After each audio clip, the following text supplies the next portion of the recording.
प्रीति sir screen नहीं आ रहा है।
बार बार करो विनती राधा स्वामी आगे, दया करो दाता मेरे शीत चरणन लागे।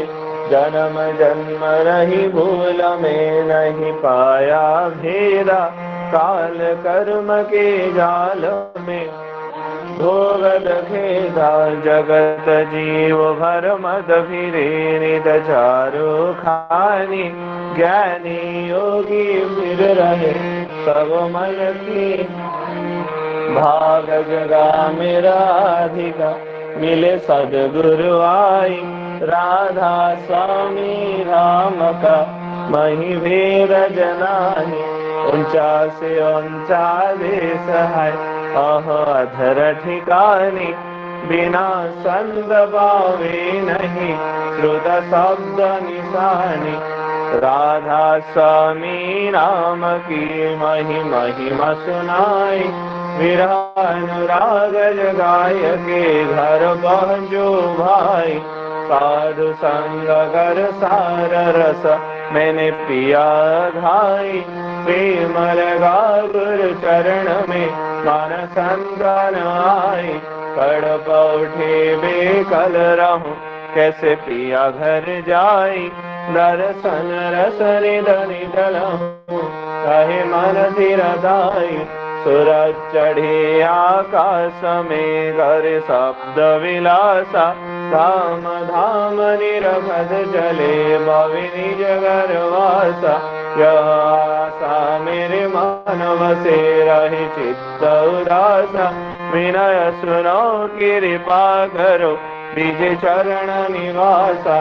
तुम बिना कोई समर्थ नहीं जैसे मांगो दाना। धार वर खा करो फल अमृत खाना। दीन दयाल दया करो मेरे समर्थ स्वामी। सुगर करूँगा वदरहूँ इधर राधा स्वामी। तुम बिना कोई समर्थ नहीं जैसे मांगो दाना। प्रेम धार वर खा करो फल अमृत खाना। दीन दयाल दया करो मेरे समर्थ स्वामी। सुकर करूँगा अवतरहूँ मेरा राधा स्वामी। सुकर करूँगा अवतरहूँ मेरा राधा स्वामी।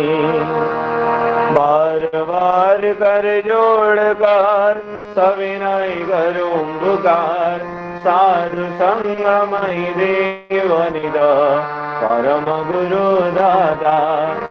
कृपा सिंधु समरथ पुरुषा आदि अनादि अपार। राधा तुम सदा आधार। बार बार बल जाऊं तन मन वार चरण बार। क्या मुखले में गाऊं मेहर करी जस कृपा करो। धन्य धन्य गुरुदेवा दया सिंधु पुरण ध्वनि नित्य करो तुम सेवा अचल भक्ति महि देव प्रभु दीनाधीन नाथ हाथ कहा तुम आनि करो अब राखो निध साधा दीन दयाल कृपा निधि काम क्रोध मद लोभ सब विधि अवगुण हार में प्रभु राखो मेरी लाज तुम अंधारे अब में बड़ा राधा स्वामी गुरु समराधा तुम विनार न दूसरा अब करो दया भरत कसा तुम दारी अति विलम्ब क्यों दया करो मेरे साया देव प्रेम की धार दुख सुख कुछ प्राप्ति नहीं छोटे सब दुबार दया करो मेरे साया देव प्रेम की धार दुख सुख कुछ प्राप्ति नहीं छोटे सब दुबार बार बार कर जोड़ कर कभी नहीं करूं पुकार साधु संग मही देव निदा परम गुरु दादा साधु संग मही देव निदा पिता दादा गुरुर्ब्रह्मा गुरुर्विष्णु गुरुदेव महेश्वरः गुरुरेव परं ब्रह्म तस्मै श्री गुरवे नमः अखण्डमण्डलाकारं व्याप्तं येन चराचरं तत्पादं दर्शितं येन तस्मै श्री गुरवे नमः अज्ञानतिमिरान्धस्य ज्ञानाञ्जनशलाकया चक्षुरुन्मीलितं येन तस्मै श्री गुरवे नमः स्थावरं जङ्गं व्याप्तं येन कृष्णं जराचरं तत्पादं दर्शितं येन तस्मै श्री गुरवे नमः चिद्रूपेण परिव्याप्तं त्रैलोक्यं सचराचरं तत्पादं दर्शितं येन तस्मै श्री गुरवे नमः नागुरुराधिकं दत्तः नागुरुराधिकं दभः ततो ज्ञानात् परं नास्ति तस्मै श्री गुरवे नमः मन्नाथ श्री जगन्नाथ मद्गुरु श्री जगद्गुरु मदात्मा सर्वभूतात्मा तस्मै श्री गुरवे नमः गुरुरादिरादिश्य गुरुः परं दैवतं गुरुः परातं नास्ति तस्मै श्री गुरवे नमः ब्रह्मानन्दं परमसुखदं केवलं ज्ञानमूर्तिं दन्दातीतं गगनसदृशं तत्त्वमस्यातिलक्ष्यम् एकनीतं विमलवचलं सर्वदि साक्षिभूतं भावातीतं त्रिगुणरहितं सद्गुरुं तं नमामि सद्गुरुं तं नमामि सद्गुरुं तं नमामि।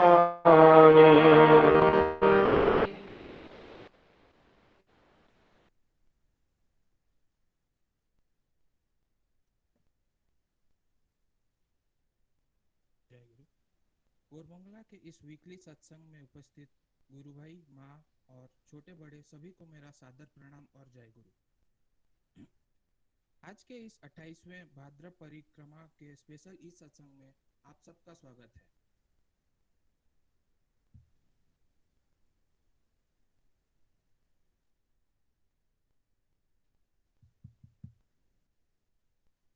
हेलो, मैं ऑडिबल? हेलो,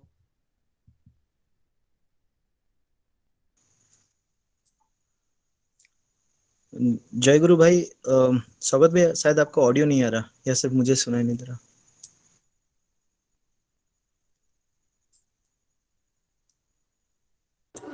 हेलो, अभी ऑडियो आ रहा है? हाँ भाई, आ रहा है। हाँ। कोरमंगला के इस वीकली सत्संग में उपस्थित गुरु भाई, माँ और छोटे बड़े सभी को मेरा सादर प्रणाम और जय गुरु। आज के इस 28वें भाद्रव परिक्रमा के स्पेशल इस सत्संग में आप सबका स्वागत है। आज का भोग निवेदन कर रहे हैं नृसिंह भाई और अंजन भाई। उनके परिवार की सुख शांति और स्वस्ति के लिए मैं परमपिता के पास प्रार्थना करता हूँ और यहाँ उपस्थित सभी भक्तों की मंगल कामना करते हुए निवेदन करता हूँ।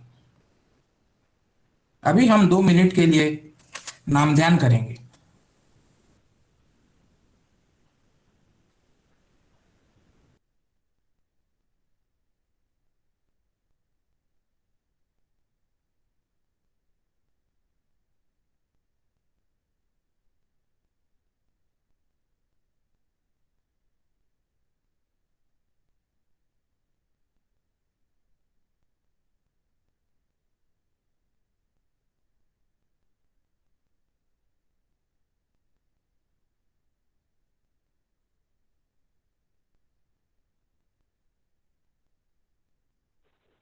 सभी को अनुरोध है होस्ट को कोई म्यूट ना करें। तो जैसे कि उन्होंने बोला अभी 2 मिनट का नाम ध्यान करेंगे।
वंदे पुरुषोत्तम।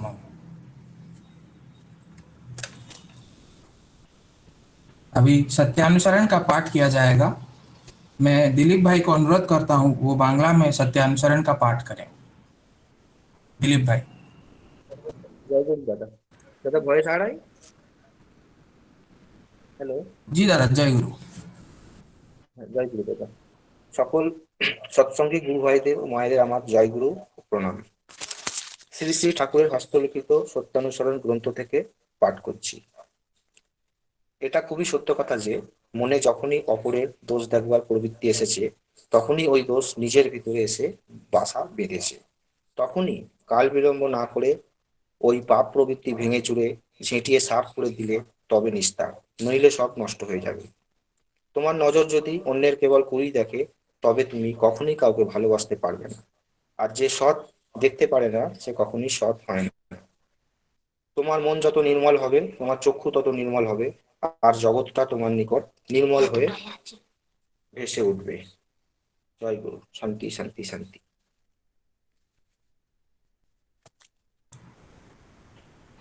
अभी सत्यानुसरण हिंदी में पाठ करेंगे सुमित भाई। जय गुरु दादा। मेरी आवाज आ रही है? जी दादा, जय गुरु। सत्यानुसरण हिंदी अनुवाद। यह बिल्कुल ही सत्य बात है कि मन में जब भी दूसरे के दोष रखने की प्रवृत्ति आती है तभी वे दोष तुम्हारे अंदर आकर घर बना लेते हैं। तभी बिना काल विलंब किए उस पाप प्रवृत्ति को तोड़ मरोड़ एवं झाड़ बुहार कर साफ कर देने में निस्तार है, नहीं तो सब नष्ट हो जाएगा। तुम्हारी नजर यदि दूसरे का केवल कु ही देखे तो तुम कभी भी किसी को प्यार नहीं कर सकते, और जो सत नहीं देख सकता वह कभी भी सत नहीं होता। तुम्हारा मन जितना निर्मल होगा तुम्हारी आंखें उतनी ही निर्मल होगी और जगत तुम्हारे सन्मुख निर्मल होकर प्रकट होगा। शांति शांति शांति। सत्यानुसरण ओडिया में पाठ करेंगे चंदन भाई। जय गुरु। जय गुरु दादा। परम प्रेममय श्री श्री ठाकुर अनुकूल चंद्र जींकर श्रीहस्त लिखित सत्यांश ग्रंथ ओडिया अनुवाद पाठ। ଏହା ଖୁବ୍ ହିଁ ସତ୍ୟ କଥା ଯେ ମନରେ ଯେତେବେଳେ ଅପରର ଦୋଷ ଦେଖିବାର ପ୍ରବୃତ୍ତି ଆସିଛି ସେତେବେଳେ ସେହି ଦୋଷ ନିଜ ଭିତରେ ଆସି ବସା ବାନ୍ଧିଛି। ତତ୍କ୍ଷଣାତ୍ କାଳ ବିଳମ୍ବ ନ କରି ସେହି ପାପ ପ୍ରବୃତ୍ତିକୁ ଭାଙ୍ଗି ଚୁରି ଓଳାଇ ସଫା କରିଦେଲେ ଯାଇ ନିସ୍ତାର, ନଚେତ୍ ସବୁ ନଷ୍ଟ ହୋଇଯିବ। ତୁମର ନଜର ଯଦି ଅନ୍ୟର କେବଳ କୁକୁ ହିଁ ଦେଖେ, ତେବେ ତୁମେ କେବେ ହେଲେ କାହାରିକୁ ଭଲ ପାଇପାରିବ ନାହିଁ। ଆଉ ଯେ ସତ୍ ଦେଖିପାରେ ନା, ସେ କଦାପି ସତ୍ ହୁଏ ନାହିଁ। ତୁମର ମନ ଯେତେ ନିର୍ମଳ ହେବ, ତୁମର ଚକ୍ଷୁ ସେତେ ନିର୍ମଳ ହେବ, ଆଉ ଜଗତଟା ତୁମ ନିକଟରେ ନିର୍ମଳ ହୋଇ ଭାସି ଉଠିବ। ଓಂ ଶାନ୍ତି, ଓಂ ଶାନ୍ତି, ଓಂ ଶାନ୍ତି। सत्यानुसरण इंग्लिश में पाठ करेंगे तापस भाई। जय गुरु भाई। जय गुरु। परम प्रेममय श्री ठाकुर अनुकूल चंद्र Satyanusaran English translation. This is very true. Whenever the tendency grows to see another's fault, then that fault has made its home in you, then end there without delay. That evil tendency should be smashed and swiped away. Then you are safe. Otherwise, all will be destroyed. If your eyes see only others' evil, you will never be able to love anyone. And the who cannot see truth can never be true. Your eyes will be unclouded as your mind, and so clear the world will appear before you. Peace, peace, peace.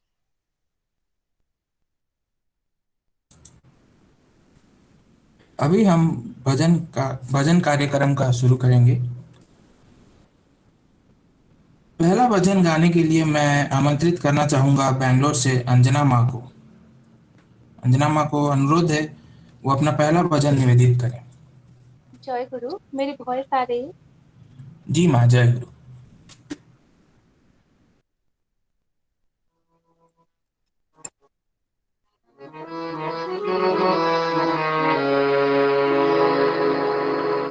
জগত জীবন প্রাণ স্পন্দন কবিতারে বার বার। জগত জীবন প্রাণ স্পন্দন কবিতারে বার বার। पालन पोषण पूरण कारण, पालन पोषण पूरण कारण। भजमन अनुकूल चरणार बिंदिता जगत जीवन प्राण स्पंदन তুমি তারে বার বার।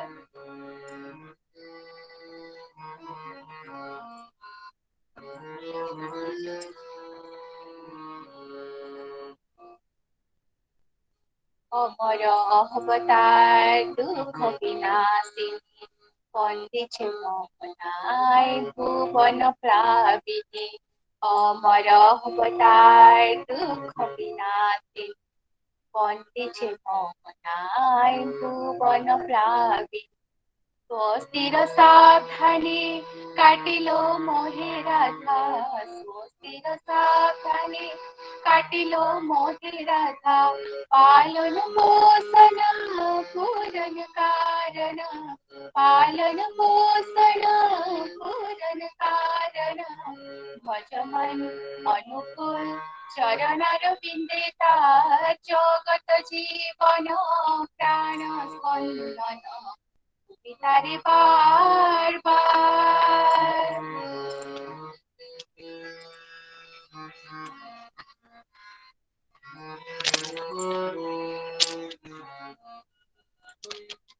প্রেম সাবিয়ার অপরূপ নয়ন দীন দয়াল তিনি নারায়ণ। প্রেম সাবিয়ান অপরূপ নয়ন দীন দয়াল তিনি নারায়ণ। অরূপ স্বরূপ তার হারিল ব্যথা ভার, অরূপ স্বরূপ তার হরিল ব্যথা ভার। পালন পোষণ পূরণ কারণ, পালন পোষণ পূরণ কারণ। ভজমন অনুকূল চরণার বিন্দিতা জগত জীবন প্রাণ স্পন্দন তুমি তারে বার বার।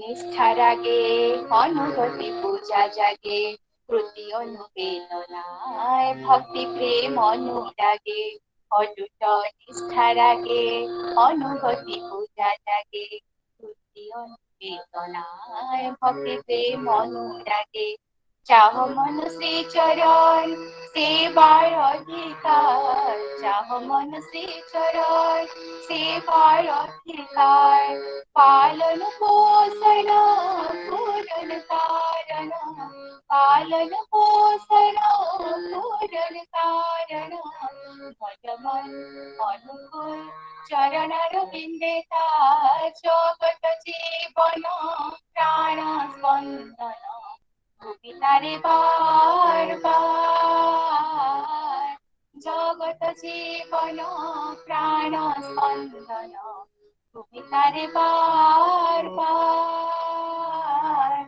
ভূমিতারে বার বার ভূমিতারে বার বার।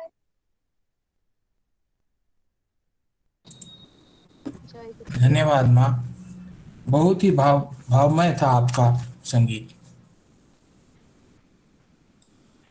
अभी मैं दूसरे भजन के लिए अनुरोध करूंगा सुदीप बासुदा से, जो हमारे साथ कोलकाता से जुड़े हुए हैं, वो अपना भक्ति संगीत परिवेशन करें। सुदीप दा। जय गुरु। जय गुरु। जी जी, जय गुरु दादा।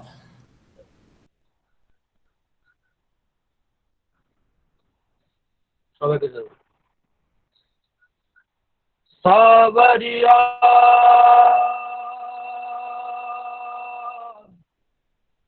सावरिया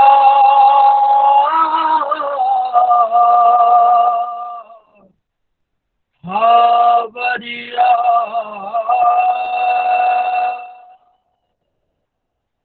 सावरिया सहारे प्रेम की बंसी बजावे सावरिया सहारे प्रेम की बंसी बजावे प्रभु चरणन बिना कछु नहीं भावे प्रभु चरणन बिना कछु नहीं भावे सावरिया सहारे प्रेम की बंसी बजावे सावरिया सहारे प्रेम की बंसी बजावे देव धनुज मुनि नाग मनुज सब देव धनुज मुनि नाग मनुज सब माया विवश विचारे देव धनुज मुनि नाग मनुज सब माया विवश विचारे जाओ कहा प्रभु तज के चरण तुम्हारे ओ जाओ कहा प्रभु तज के चरण तुम्हारे प्रभु चरणन बिना कछु नहीं भावे ओ प्रभु चरणन बिना कछु नहीं भावे ओ सावरिया सहारे प्रेम की बंसी बजावे सावरिया सहारे प्रेम की बंसी बजावे मुरली अमर हर लील चितवन श्याम के रंग रंगावे मुरली अमर हर लील चितवन श्याम के रंग रंगावे ओ जाओ कहा प्रभु तज के चरण तुम्हारे हो जाओ कहा प्रभु तज के चरण तुम्हारे प्रभु चरणन बिना कछु नहीं भावे प्रभु चरणन बिना कछु नहीं भावे ओ सावरिया सहारे प्रेम की बंसी बजावे सावरिया सहारे प्रेम की बंसी बजावे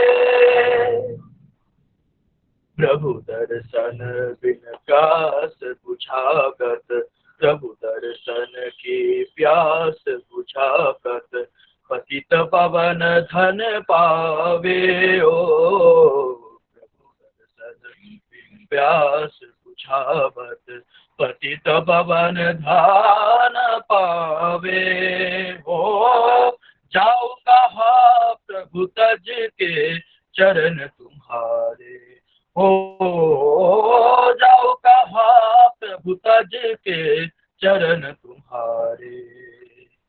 प्रभु चरणन बिना कछु नहीं भावे ओ, प्रभु चरणन बिना कछु नहीं भावे ओ। सावरिया सहारे प्रेम की बंसी बजावे, सावरिया सहारे प्रेम की बंसी बजावे। प्रभु चरणन बिना कछु नहीं भावे, प्रभु चरणन बिना कछु नहीं भावे ओ। सावरिया सहारे प्रेम की बंसी बजावे, सावरिया सहारे प्रेम की बंसी बजावे। सावरिया सावरिया सावरिया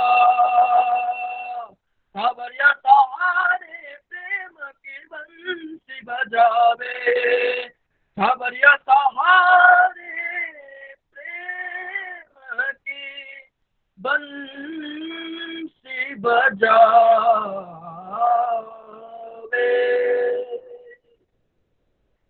जय गुरु। बहुत ही सुंदर सुदीप दा। अभी मैं स्वामी चक्रवर्ती माँ से अनुरोध करूंगा, जो हमारे साथ कोलकाता से जुड़े हुए हैं, वो अपना भक्ति संगीत परिवेशन करें। स्वामी माँ।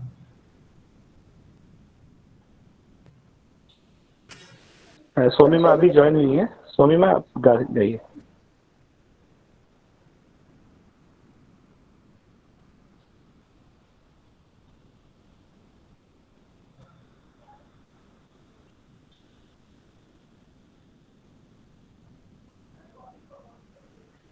स्वामी माँ आप अनम्यूट कीजिए।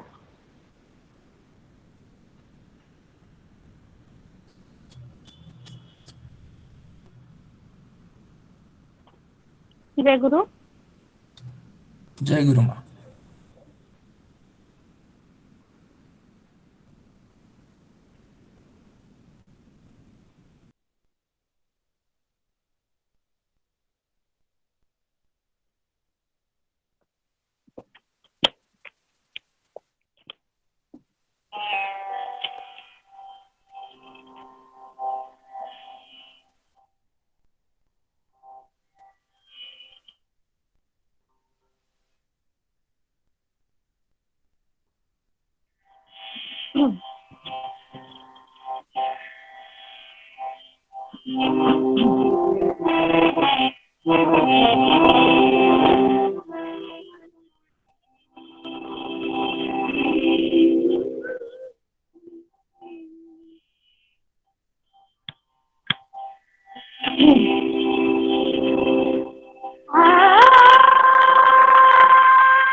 जीवन रास्ता का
वेदन हो जाला शंका कारण दूर करे सब सुख वेदन ज्ञाति मान में उष्ण पार में ज्ञाति मान में उष्ण पार में शीतल बारिला परम दयाल हरिला परम दयाल हरिला हनुमान ठाकुर शरण लीला हनुमान ठाकुर शरण लीला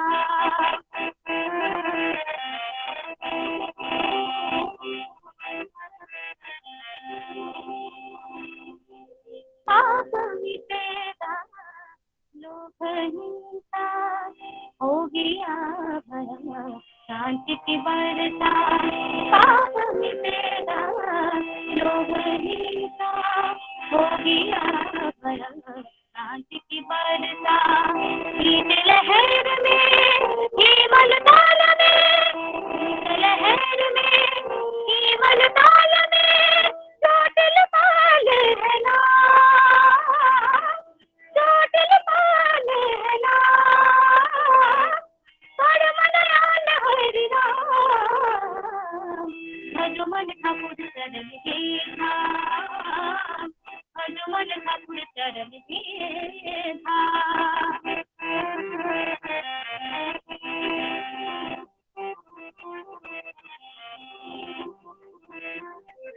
परम पुरुष प्रभु अंतर्यामी अमर नाम को आता नामी परम पुरुष प्रभु अंतर्यामी अमर नाम को आता नामी जन्म मरण में जीवन रान में जन्म मरण में जीवन रान में हो जाता है ना परम दयाल हरिना परम दयाल हरिना हनुमान ठाकुर चरण ही धाम हनुमान ठाकुर चरण ही धाम जीवन राम मधुर समरत जीवन राम मधुर समरत परम दयाल हरिना परम दयाल हरिना परम दयाल हरिना हनुमान ठाकुर चरण के धाम हनुमान ठाकुर चरण हनुमान ठाकुर चरण हनुमान ठाकुर चरण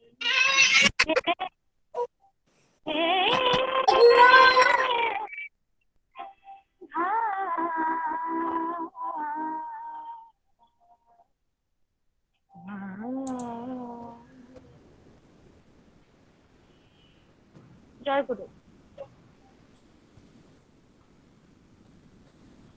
वाह, बहुत ही अच्छा भक्ति संगीत का परिवेशन सोमी माँ द्वारा।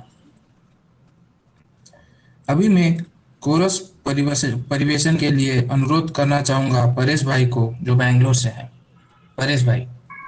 जय गुरु दादा, जय गुरु। जय गुरु।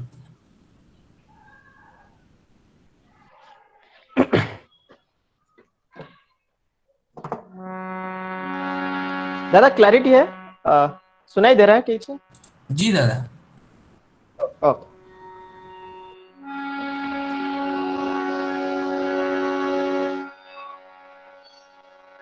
ओ मनवारे साध ले तू अमर जीवन, बांध ले तू अमृत की धारा, हर साध ले तू अमर जीवन, बांध ले तू अमृत की धारा, हर तन तमुरे सांसों का ये टूटेगा करो कौन जाने। ओ मनवारे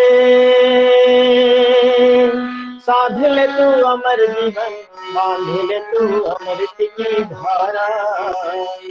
अरे साध ले तू अमर जीवन, बांध ले तू अमृत की धारा।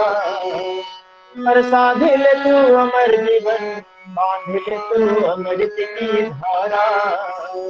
तन तंबोरे सांसों का ये तान टूटेगा कबो कौन जाने।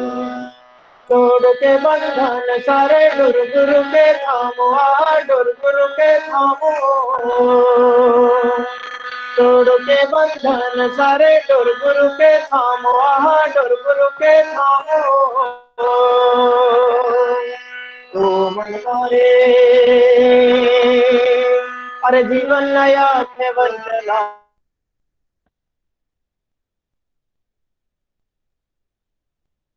कौन भला साहिल है तेरा। अरे जीवन नया है वंचना का साहिल है तेरा।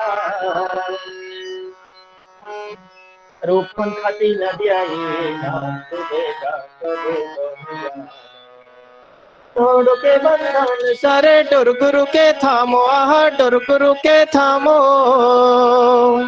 तोड़ के बंधन सारे डोर गुरु के थामो, डोर गुरु के थामो। ओ मनवारे अरे झूठे सब रिश्ते नाते तेरे मेरे छोड़ दे ये सारा। अरे झूठे सब रिश्ते नाते तेरे मेरे छोड़ दे ये सारा। अरे झूठे सब रिश्ते नाते तेरे मेरे छोड़ दे ये सारा। अरे कब किसी के प्रीति का ये साथ छूटेगा कब कौन जाने। तोड़ के बंधन सारे डोर गुरु के थामो, डोर गुरु के थामो। तोड़ के बंधन सारे डोर गुरु के थामो, डोर गुरु के थामो। ओ मनवारे अरे जीवन गुरु परम दयाल प्रभुनाथ सबका सहारा। अरे जीवन गुरु परम दयाल प्रभुनाथ सबका सहारा। अरे जीवन गुरु परम दयाल प्रभुनाथ सबका सहारा। अरे सौंप दे तू अपना ये जीवन बढ़ेगा ये तू भी जाने। तोड़ के बंधन सारे डोर गुरु के थामो, डोर गुरु के थामो। तोड़ के बंधन सारे डोर गुरु के थामो, डोर गुरु के थामो। तोड़ के बंधन सारे डोर गुरु के थामो, डोर गुरु के थामो। तोड़ के बंधन सारे डोर गुरु के थामो, डोर गुरु के थामो। जय गुरुदादा।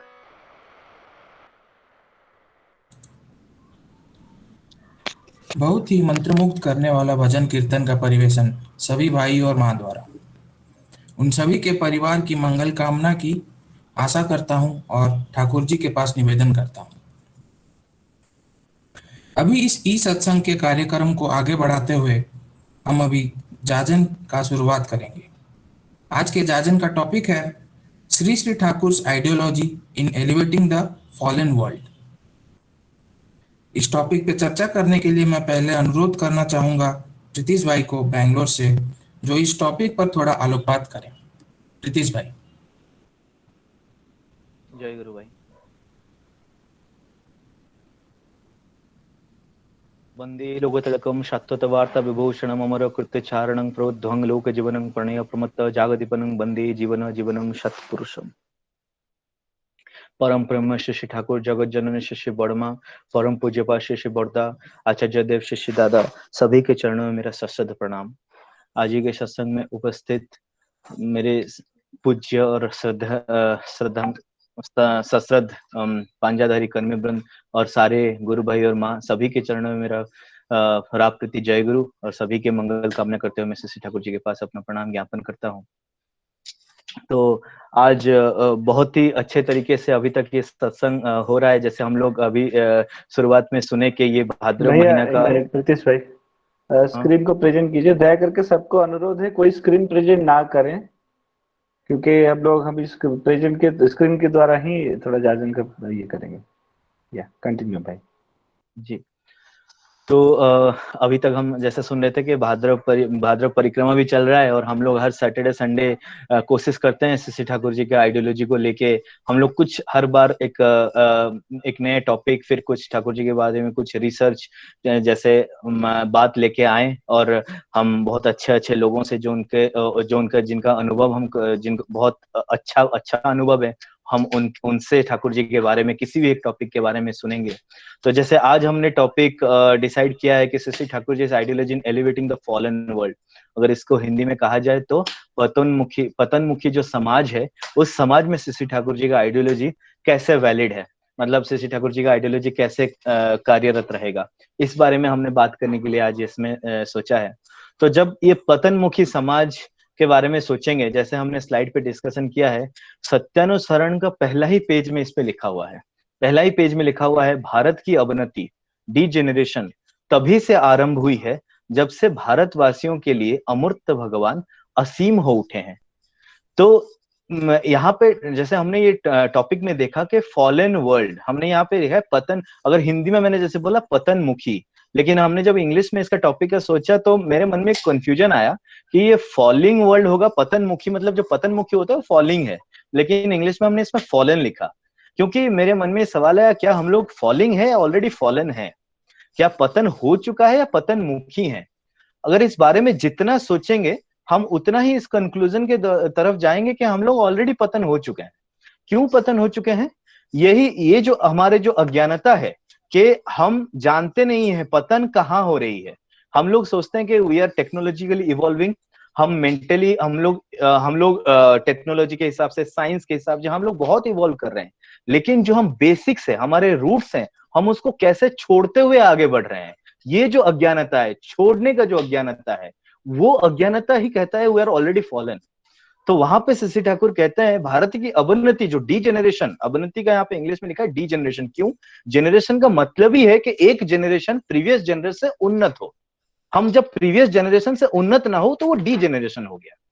तो डीजेनरेशन तभी से आरंभ हो चुकी है जब से भारतवासियों के लिए अमूर्त भगवान असीम हो उठे हैं। मतलब यहाँ पे अमूर्त भगवान मतलब हम जैसे कल हमारा सैटरडे का डिस्कशन हुआ था, वहां पे डिटेल में डिस्कशन किया था अमूर्त भगवान कौन है, कि मतलब अमूर्त भगवान है, भगवान एक कल्पना है हम सबके लिए, हम कोई भगवान नहीं जानते हैं, लेकिन आज हम अमूर्त भगवान को असीम बना रखे हैं, अमूर्त भगवान को ही मानने लगे हैं।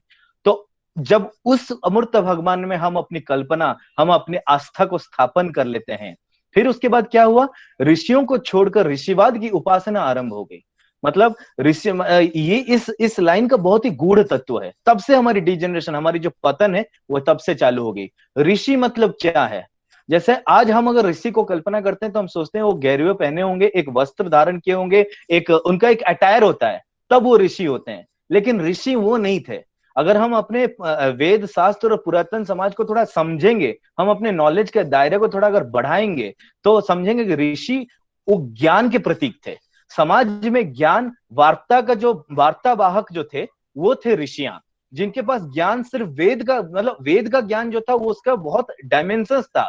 चिकित्सा कहिए, विज्ञान कहिए, गवेषणा कहिए, शिक्षा कहिए, अस्त्र शस्त्र कहिए, किसी भी डायमेंशन में जो ज्ञान थे, उस ज्ञान के वार्तावाहक ऋषि थे। वो साधना करते थे, तपस्या करते थे, उस ज्ञान को अपने अन्वेषण से वो ढूंढ के निकालते थे, और क्रमागत गुरु शिष्य परंपराओं से वो हमें समाज में उसको वितरण करते थे।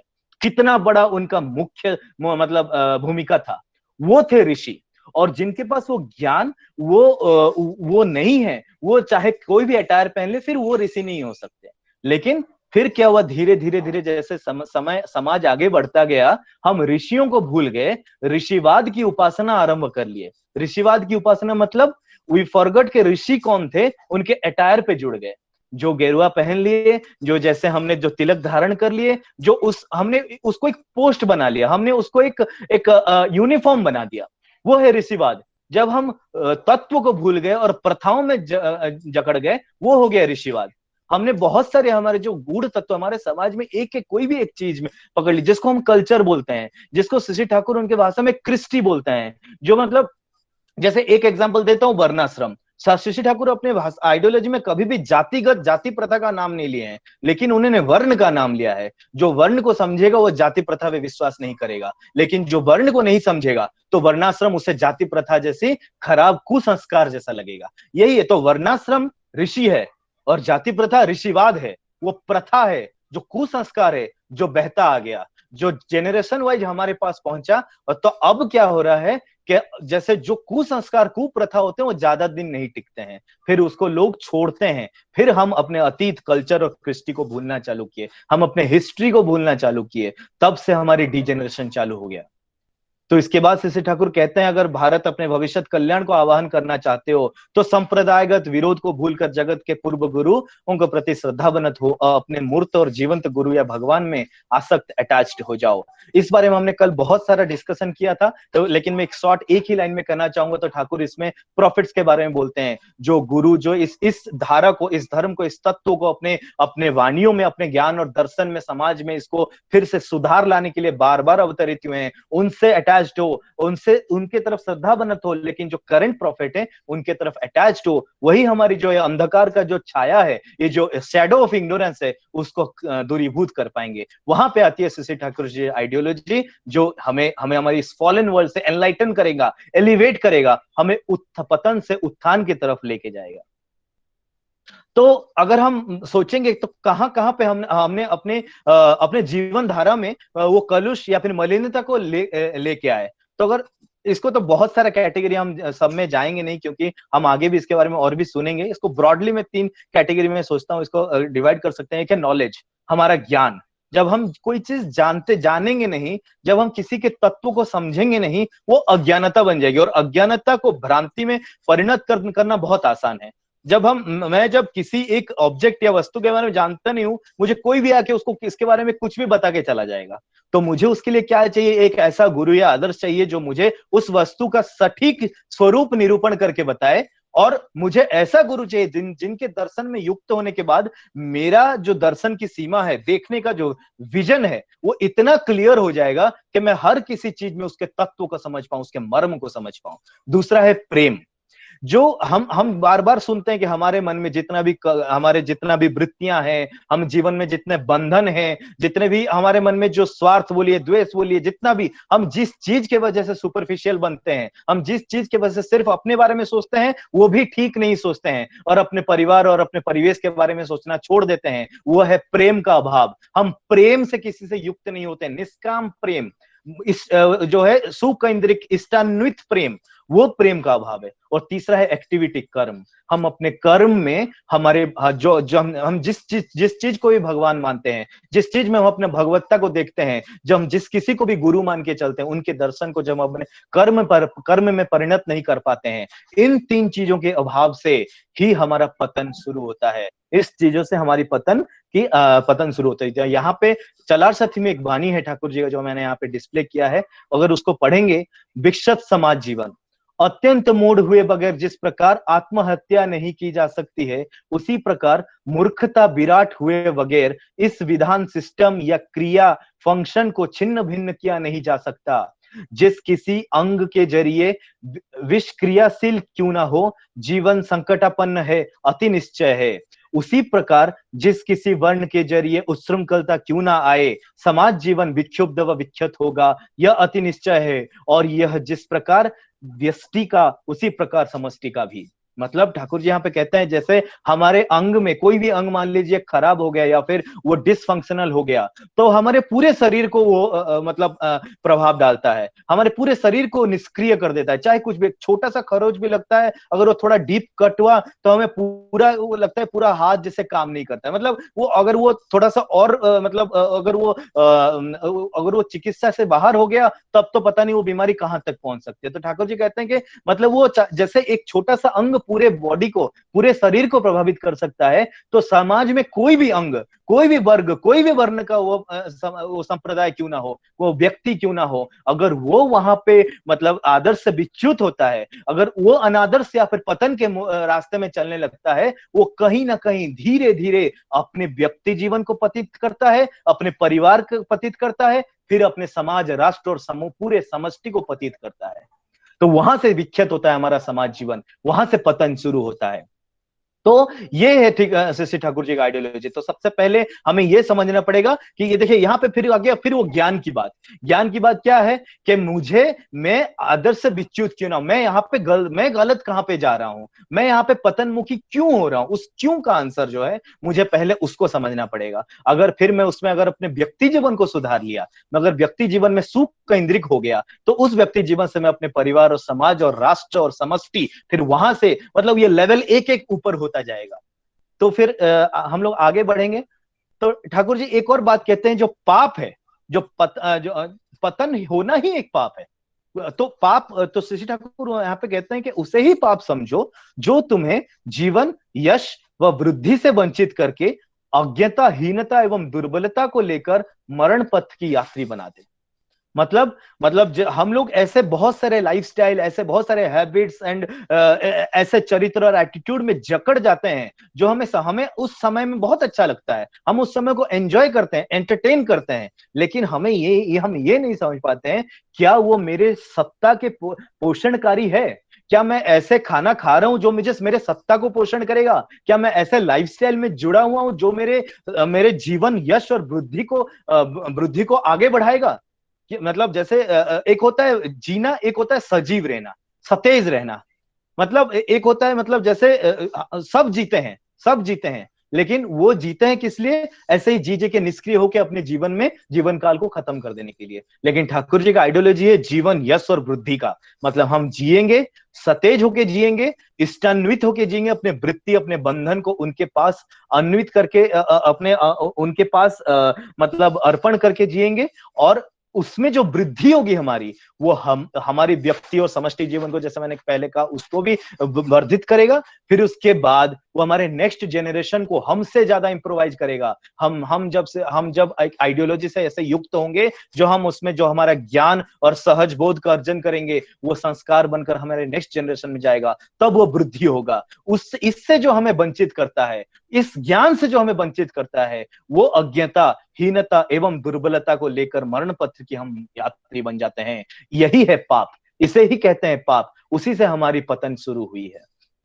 फिर हम लोग अगर जैसे हम सब जानते हैं कि हमारे जीवन में जैसे क्या है कि हमारे बहुत सारे संप्रदाय है। जैसे हमने कल डिस्कशन किया था कि सेक्टेरियन कॉन्फ्लिक्ट हमारे सोसाइटी में एक है, सेक्टेरियन कॉन्फ्लिक्ट। हम सब संप्रदाय का अपना अपना स्वार्थ है और सब संप्रदाय में अपना अपना विरोध है। जैसे मैंने सबसे पहले सत्यानुसरण के वाणी में दिखाया, ठाकुर जी कहते हैं हमको पहले संप्रदायगत विरोध को भूलना पड़ेगा। तो कैसे भूलेंगे?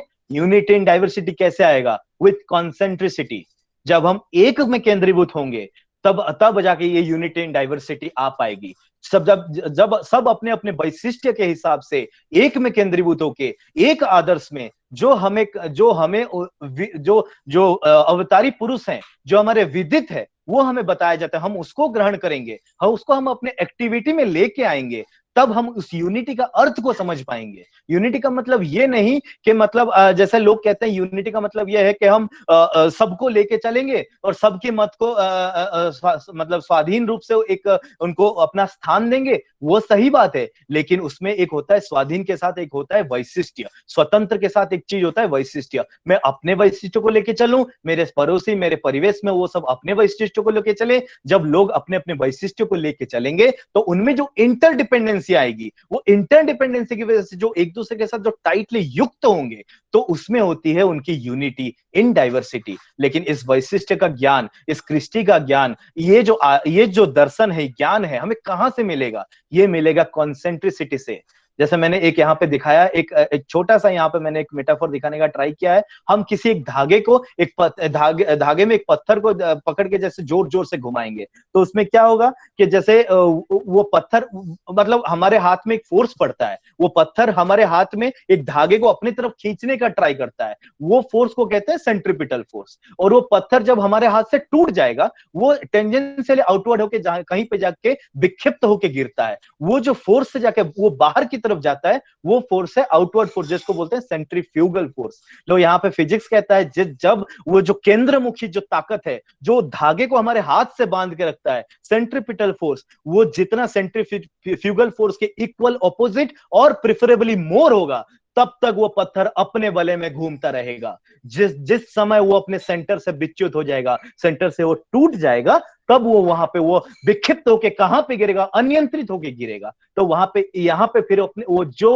अगर हम अपने बले में रहना चाहते हैं, मतलब एक नियंत्रित होके अगर एक ही दिशा में घूम के हम अपने जीवन में जो जीवन का जो सौंदर्य और सार्थकता है उसको लाभ करना चाहते हैं, तो हमें उस यूनिटी इन डाइवर्सिटी विथ कंसेंट्रिसिटी को हमें हासिल करना पड़ेगा। उसी से वहां पे आते हैं सुश्री ठाकुर जी की आइडियोलॉजी, जो हमें हमारे पतन से उद्धार करेगा। तो आई थिंक समय होते चला है, तो मैं बस एक ही चीज इसमें जोड़ना चाहूंगा कि जैसे यहाँ पे कहते हैं तो कैसे होगा ये, हम आइडियोलॉजी को कैसे यहाँ पे मतलब हम अपने आप को कैसे कॉन्सेंट्रिक बन पाएंगे, किसके पास कर पाएंगे।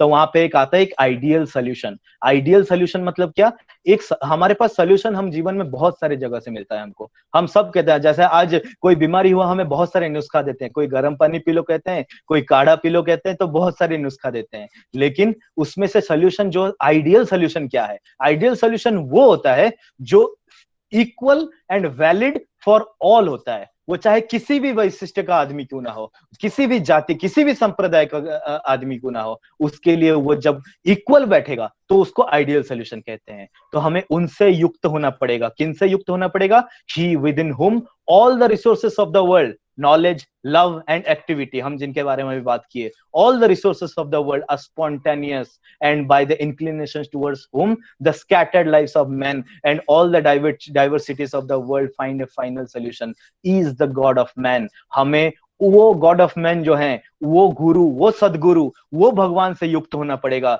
जो हमारे जीवन में हमारे जो स्कैटर्ड लाइफ्स है, हमारे मन में जितनी भी विक्षिप्त चिंताधाराएं हैं, हमारे जितने भी मतलब ग्रंथियां हैं, उन सबको एक में केंद्रीभूत करके ला पाएंगे, एक में केंद्रीभूत कर पाएंगे। सारे डाइवर्सिटीज जितने भी हमारे जो मतलब मलिन चिंताधारा है उसको प्योर करके एक में कॉन्सेंट्रिक कर पाएंगे। जैसे मैंने यहाँ पे देखा, एक रीडिंग ग्लास का फोटो दिखाया है, जो सूरज की किरण है, जो सूरज की रोशनी है, वो असीम है, उसको कोई कंट्रोल नहीं कर सकता। लेकिन अगर एक छोटे से कागज के ऊपर अगर रीडिंग ग्लास से पास करा देंगे, ये एग्जांपल हमने बहुत बार सुना होगा, लेकिन इसका जो अहमियत है उसको समझिए। तो क्या करता है वो, सूरज के असीम किरणों को जब वो कॉन्सेंट्रिक करता है एक सेंटर पे, तो उसकी ताकत को ये यूटिलाइज कर पाता है, इट कैन प्रोड्यूस फायर।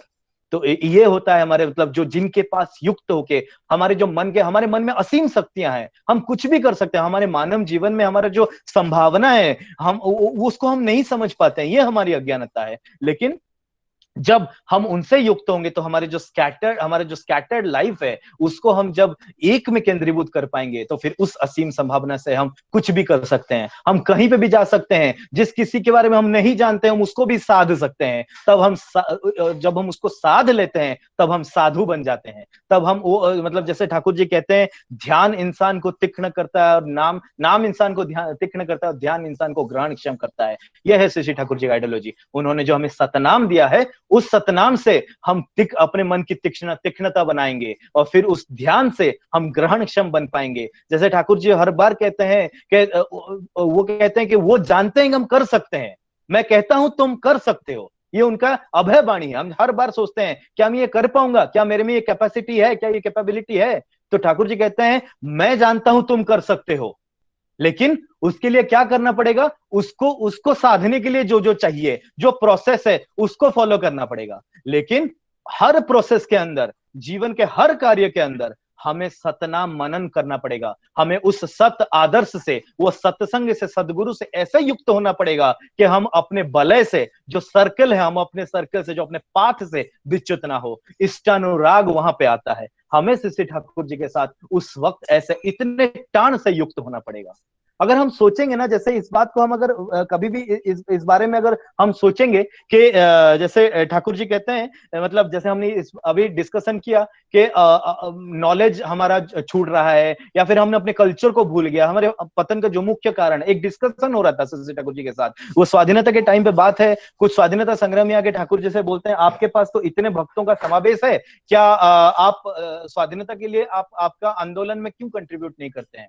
तो शशि ठाकुर जी ने उनको एक सवाल पूछा था, हमारा देश पराधीन क्यों हुआ था, इसका कारण क्या है? तो उन्होंने वो स्वाधीनता संग्रामी जो तत्कालीन कांग्रेस के मेंबर थे वो आके बोले कि ये अंग्रेजों ने आके या फिर बाहरी ताकतों ने आके हम पे आक्रमण किया इसलिए हम पराधीन हो गए। तो ठाकुर जी कहते हैं ये तो उनकी बड़ाई है कि उन्होंने आके वो जो उन्होंने आके हम पे शासन के लिए, उनकी ताकत है, उनके उनके पास वो ताकत थी जो हमें कर पाए।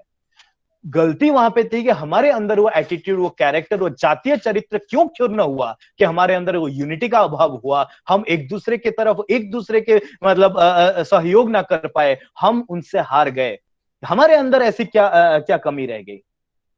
वो है मतलब वो है जातीय चरित्र। वहां पे ठाकुर जी कहते हैं जब तक ये जातीय चरित्र नहीं सुधरेगा तब तक आज हम स्वाधीन हो सकते हैं, लेकिन वो जो मानसिक पराधीनता है हम उससे मुक्त नहीं हो सकते हैं। तो जातीय चरित्र कैसे होगा? तो पहले तो है कि हम अपने आप को समझना पड़ेगा, हमारे वैशिष्ट्य को समझना पड़ेगा, हमारा जो वर्णाश्रम है, हमारा जो परंपरा है, हमारे जो कृष्टि है, जो कल्चर है, जो सनातन युग से चलता आया है, हम उसके तत्व को, मर्म को समझेंगे। सिर्फ प्रथा समझ के हम पुरातन सभ्यता संस्कृति को छोड़ देने से वहीं पर फिर हमारी डिजेनरेशन चालू हो जाती है। जब हम उसको समझेंगे नहीं, उसके मर्म को, छोटा छोटा एग्जांपल दे सकते हैं। जैसे मैं बार बार वर्णाश्रम का कहता हूं क्योंकि आजकल की युवा पीढ़ियों में लोग जाति प्रथा के विरुद्ध एक बहुत ही मनोभाव, बहुत गलत मनोभाव है। सही बात है, क्योंकि वो जाति प्रथा फिर वो गलत हो गया, लेकिन ठाकुर जी कहते हैं विज्ञान सम्मत वर्णाश्रम। विज्ञान सम्मत वर्णाश्रम, अगर उसको इंग्लिश में ट्रांसलेशन करते हैं, ठाकुर जी कहते हैं जीनियोलॉजिकल हिस्ट्री। हिस्ट्री मतलब जो चीज प्रामाणिक तत्व जो कल था वो है हिस्ट्री, और जो हमारे जीन्स के माध्यम से आज तक हमारे पास पहुंचा है वो है मतलब जीनियोलॉजिकल हिस्ट्री, वो है वर्णाश्रम। हमने कर्म के आधार पर समाज में वर्ण को डिवाइड किया, और वो वर्ण, उस वर्ण में जो उत्कृष्ट लोग थे उनको समाज में, आर्य परंपरा में ऐसा विधान था, उनमें हमने प्रधान को चुना, उन प्रधानों में हमने एक महान प्रधान को चुना, जो प्रधान फिर उन प्रधानों को लेके हमने उनको समाज का दायित्व दिया कि वो समाज को संस्कारित करे, समाज को आगे बढ़ा के लेके जाएं। फिर ये जो एक संस्कृति था, जब उस संस्कृति को हम भूल गए तो वहां पे फिर वो प्रथा में परिणत हो गया, कुसंस्कार में परिणत हो गया। ऐसे बहुत सारे एग्जाम्पल है। हम तिथियों के बारे में बात करेंगे, हस्तरेखा के बारे में बात करेंगे, जातक दिखाते हैं हम अपने जो जन्म लग्न का बात करेंगे। ठाकुर जी हर बारे में विस्तृत रूप से बोले हैं कि उसका तत्व, उसका मर्म को समझिए। जब उस मर्म को हम समझेंगे फिर हम उसको लेके जो कुसंस्कार है उसमें हम जकड़ नहीं जाएंगे, उस कुसंस्कार से मुक्त होंगे, उस अज्ञानता से ऊपर उठ जाएंगे, वहां हमारी एलिवेशन होगी। मैं इतना ही कहना चाहूंगा। जिस वक्त हम ठाकुर जी के साथ जितना ही हम अच्छे से जुड़ पाएंगे, ठाकुर जी का जो आइडियल सोल्यूशन है, उन ठाकुर जी का जो एकमात्र सोल्यूशन है, जो आज के जो करंट प्रॉफिट है, जो जिनसे जुड़ के हमारे मन की सारी ग्रंथियों का मोचन हो सकता है, जब तक हम उनसे जुड़ेंगे तब हम ये जो मतलब हम पतनमुखी समाज से उद्धार का रास्ता, हमें वहां से शुरुआत होगी। बस मैं इतना ही कहना चाहूंगा। और आगे हमारे पास हमारे जो एमिनेंट स्पीकर हैं आज के, हमारे श्रद्धेय सूर्यदा, उसके ऊपर और भी विस्तृत रूप से हमको बताएंगे। सबको इतना ही कह के सबके मंगल कामना करते हुए ठाकुर जी के पास प्रणाम ज्ञापन करता हूँ। जय गुरु।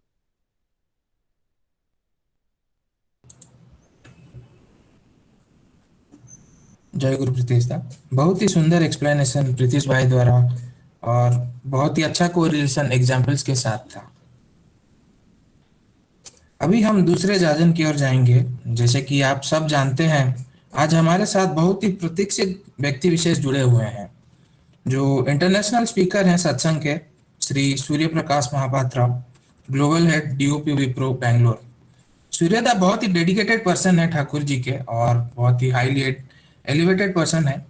उनसे मैं अनुरोध करूंगा कि हम जितने भी गुरु भाई और युवा पीढ़ी जो यहाँ उपस्थित हैं, सभी को इस विषय पर आलोकपात करें।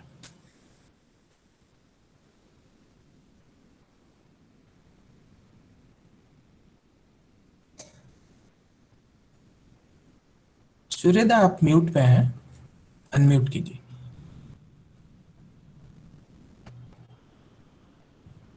अभी सुनाई दे रहा है?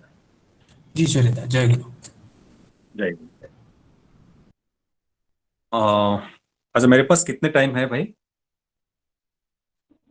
There you have 30 minutes. 30 minutes. Yeah.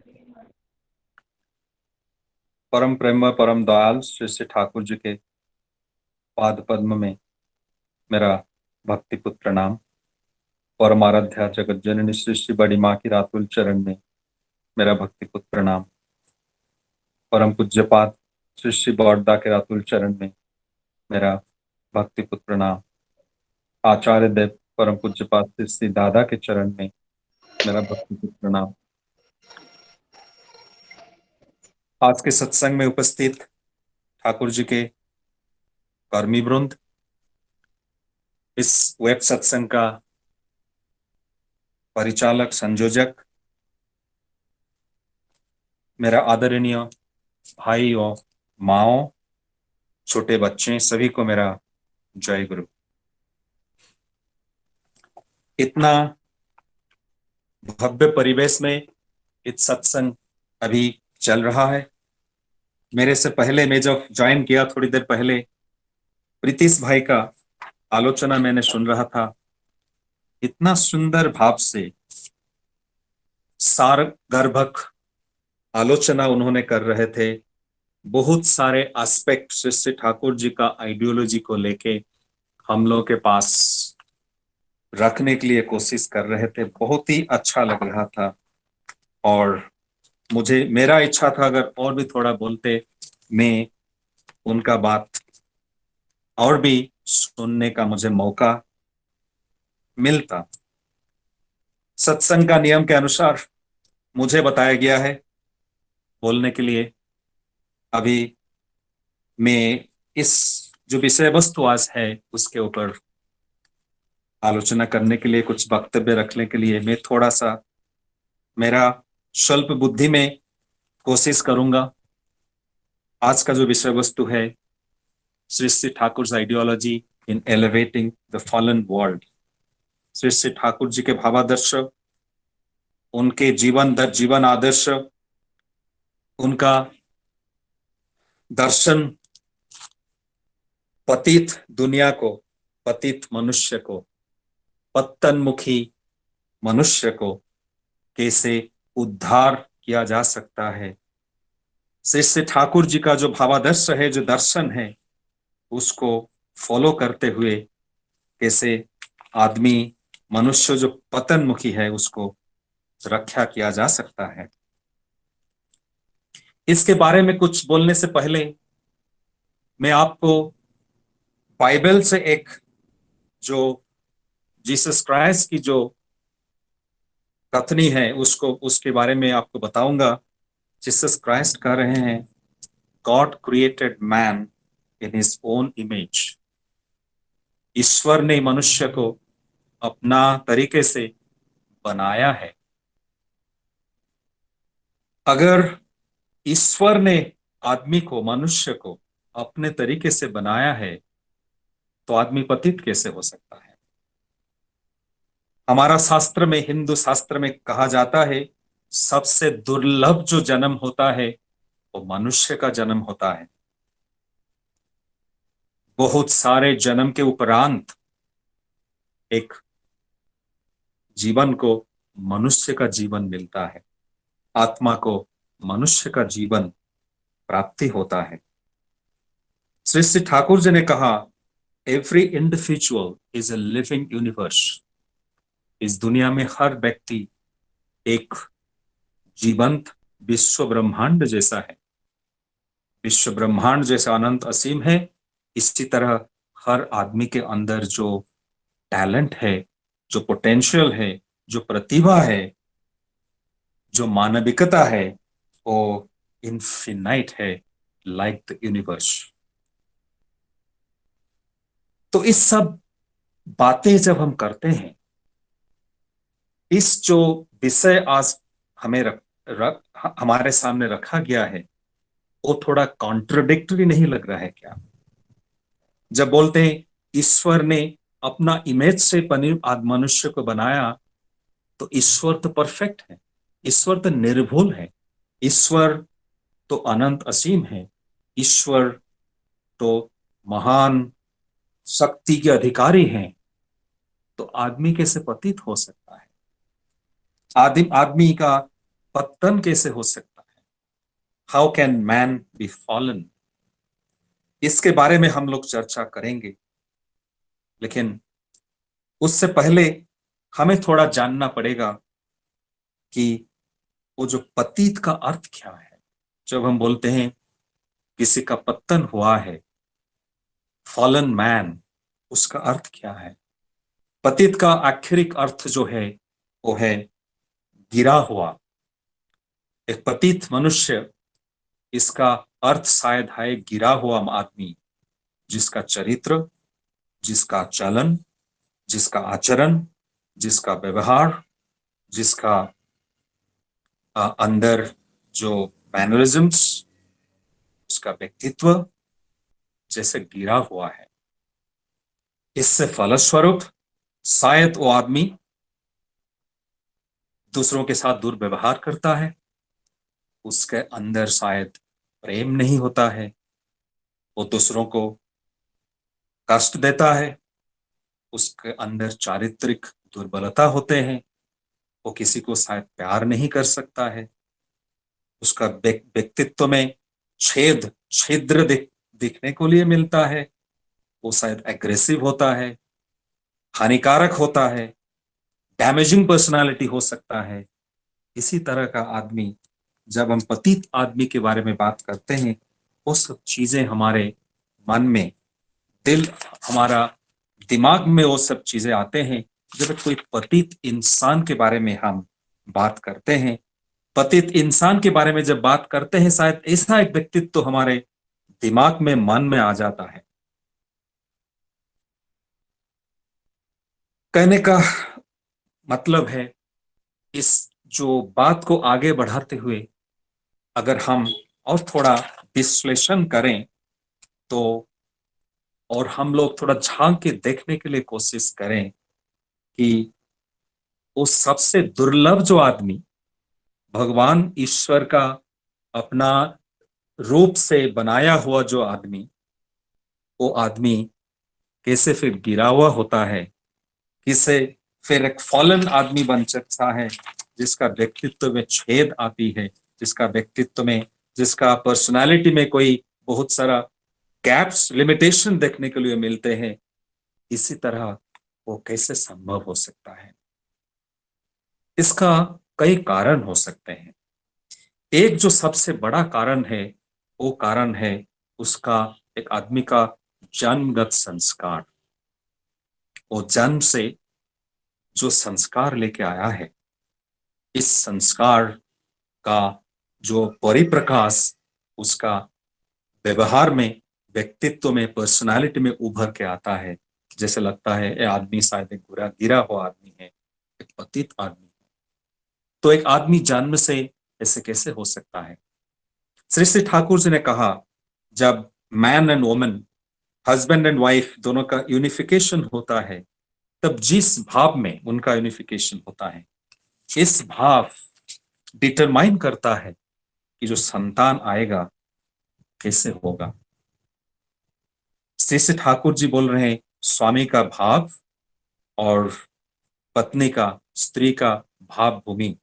स्त्री प्रस्तुत करती है भाव भूमि, और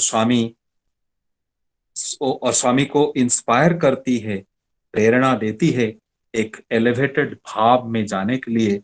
और इस अवस्था में जब यूनिफिकेशन होता है, तब स्त्री स्वामी को नापते हुए, मेजरमेंट करते हुए, स्वामी का अच्छे गुण, चरित्र, ज्ञान, बुद्धि सब कुछ लेके अपने संतान में आ सकती है। अगर वो नहीं होता है, अगर स्वामी और स्त्री, पति और एक आदर्श केंद्रित जीवन नहीं बिताते हैं, उनके अंदर ये प्यार का, प्रेम का अटूट बंधन अगर नहीं रहता है, उनके अंदर परस्पर के प्रति वो अगर प्रेम का बंधन नहीं होता है, अगर स्त्री का स्वामी के प्रति भक्ति, निष्ठा और प्यार नहीं होता है, और स्वामी का स्त्री के प्रति वो टान और स्नेह नहीं होता है, तो वो जो यूनिफिकेशन, तब अगर वो कोशिश करते हैं इस भाव में शायद जा नहीं सकते और अच्छा संतान आने से, ला पाने से वो लोग वंचित होते हैं। कभी कभी ऐसा होता है, जो संतान स्वामी और स्त्री लेके आते हैं, वो संतान शायद जिस तरह का आदमी मनुष्य बनना चाहिए शायद हो नहीं पाता है। श्री श्री ठाकुर जी कह रहे हैं, every human being has an urge for unification, जिसको बोलते हैं लिबिडो। लेकिन अब जब स्वामी का और स्त्री के अंदर जब वो लिबिडो डिस्टॉर्टेड होता है, तब जो संतान आता है वो कभी कभी डिस्टॉर्टेड पर्सनालिटी होके आ सकता है, आने का चांसेस बहुत ज्यादा है। तो इसीलिए विवाह संस्कार वो सबसे बड़ा महत्वपूर्ण चीज श्री श्री ठाकुर जी ने कहा। और दूसरा जो कारण हो सकता है आदमी का गिर जाने का, पतित होने का जो कारण हो सकता है, वो कारण हो सकता है जन्म लेने के बाद जो विकृतियां आदमी का जीवन में आ सकता है। एक तो जन्म के साथ मनुष्य कुछ विकृतियां लेके आ सकता है। दूसरा जो कारण है, जन्म के बाद, जन्म के उपरांत आदमी, मनुष्य, एक जो बच्चा समाज में आता है वो भी विकृत हो सकता है। इसके अंदर चारित्रिक विकृति देखा जा सकता है। श्री श्री ठाकुर जी कह रहे हैं, जो संतान आता है, स्वामी और स्त्री का जो अर्ज फॉर यूनिफिकेशन के वजह से, उनके जो प्यार का बंधन, जो अर्ज फॉर यूनिफिकेशन, जिसको ठाकुर जी कहा है लिबिडो, इसका एक एक्सप्रेशन जो होता है संतान के रूप में, इस संतान के अंदर और that urge for unification strong होता है, इंटेंस होता है। क्योंकि एक संतान, जो एक जीवन जो धरती पे आता है, वो जीवन एक प्यार का परिणाम है, प्यार का जो प्रकाश है। तो इसके अंदर यूनिफिकेशन का अर्ज नेचुरल है, स्पॉन्टेनियस है। और वो जो अर्ज होता है, अर्ज फॉर यूनिफिकेशन, एक सुपीरियर बिलॉवेड के साथ यूनिफाई होने का जो अर्ज, वो निरंतर उसके अंदर रहता है।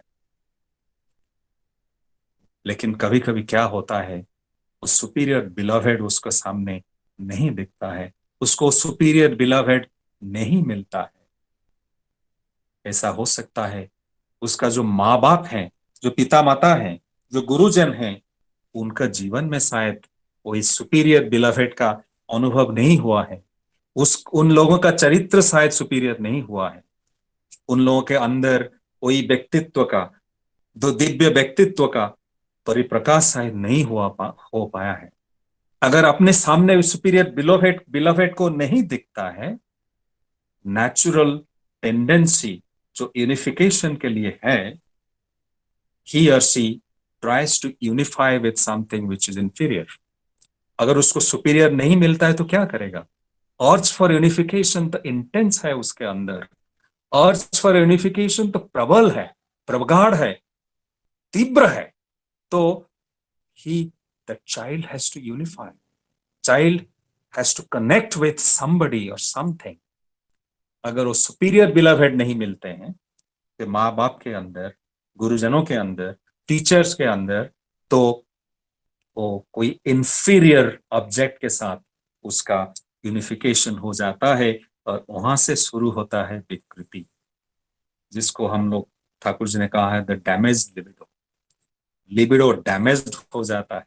जिस लिबिडो का तीव्र इच्छा है एक सुपीरियर एंटिटी के साथ, एक सुपीरियर सत्ता के साथ यूनिफाई होना, वो संभव नहीं होता है। वो मिल जाता है किस एक इंफीरियर ऑब्जेक्ट के साथ। कोई एक बुरा दोस्त हो सकता है, कोई बुरा आदत हो सकता है, कोई बुरा संगत हो सकता है, और वहां से शुरू होता है उसका अभ्यस्त संस्कार।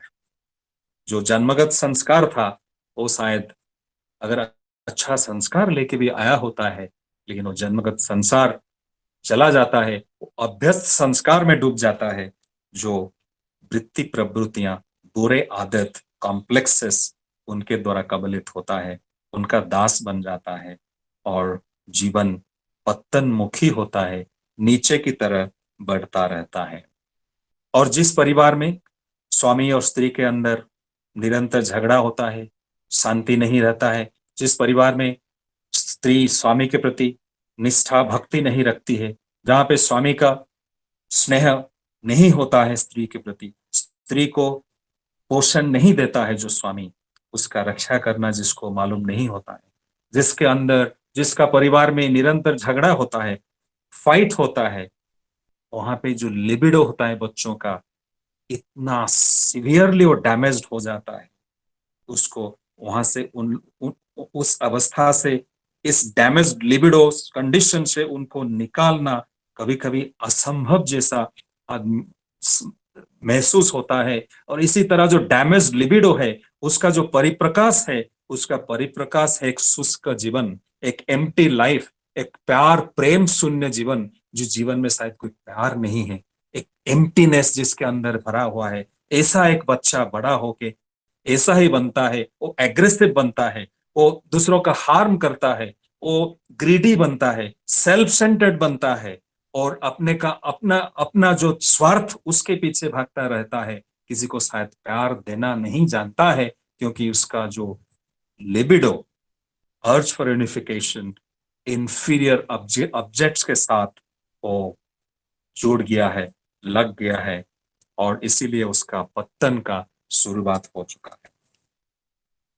इसलिए सिर्फ एक अच्छा संतान दुनिया में लाना यथेष्ट नहीं है, वो तो बहुत ही जरूरी बात है, लेकिन उसको एक अच्छा संतान बनाना माँ और बाप, पिता, माता और पिता के ऊपर निर्भर करता है।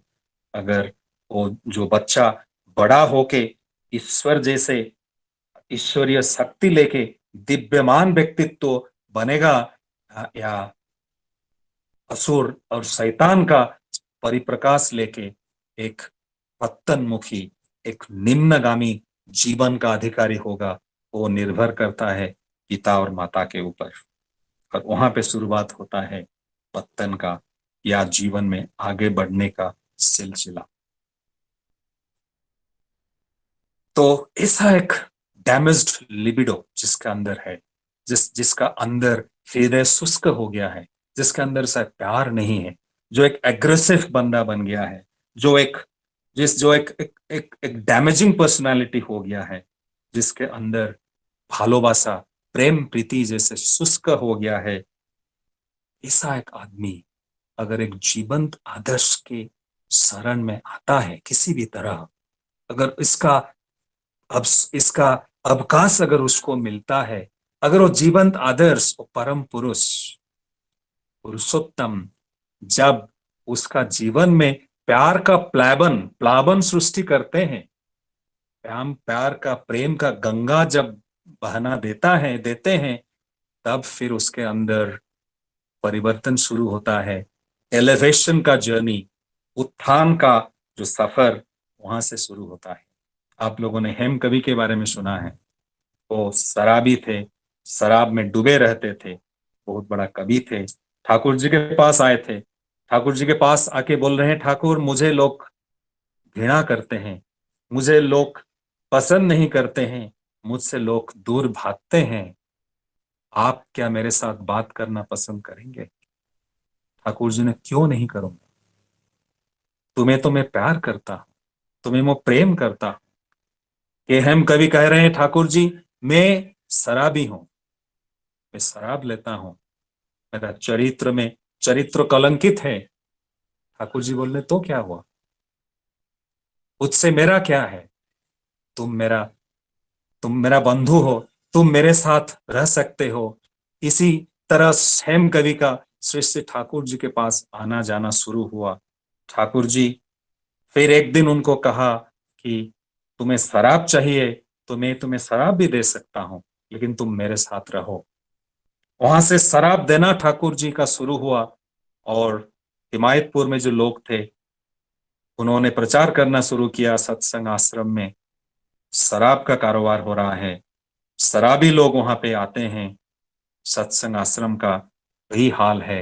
हेम कवि ने वो बात सुना, श्री श्री ठाकुर जी के पास आए और शराब का बोतल लेके आए, उनके सामने बाहर फेंके और हेम कवि ने कहा कि ठाकुर, मेरे लिए आपका अपमान होगा, आपको लांछना मिलेगा, आपको निंदा होगा, वो मैं सह नहीं कर सकता। आज से मैं शराब छोड़ रहा हूं। जब वो प्रेमी पुरुष जीवन में आते हैं, पतित का जीवन में आते हैं, प्रेम का जब निर्झरणी उच्चारित करते हैं, प्रेम का गंगा जब बहता है, तब उसका चरित्र में क्या परिवर्तन होता है हमें बताना संभव नहीं है। सत्यदत्त एक युवक थे, श्री ठाकुर जी को प्यार करते थे, लेकिन वो भी शराबी थे और वेश्यालय में जाते थे, कोठी में जाते थे। श्री ठाकुर जी को दुख हो रहा था, लेकिन वो कोशिश करते हुए भी छोड़ नहीं सकते थे। और एक दिन श्री ठाकुर जी आ रहे हैं, दूसरे तरफ से आ रहे हैं सत्यदत्त युवक, और ठाकुर जी को मालूम है वो जा रहे हैं अभी कोठी पे।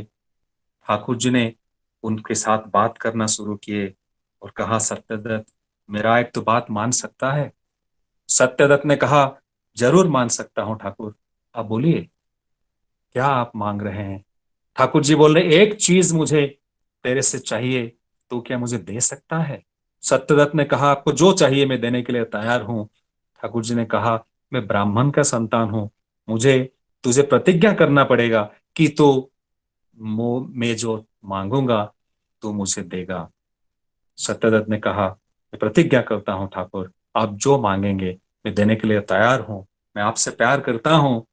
श्री ठाकुर जी ने आपका पैर से अपना एक जूता निकाले और उनके हाथ देते हुए श्री ठाकुर जी ने कहा, इस चप्पल से, इस जूता से मुझे 25 बार अपने अंदर जितना ताकत है, जितना शक्ति है, उसको लगा के 25 बार तुम्हें मुझे मारना होगा।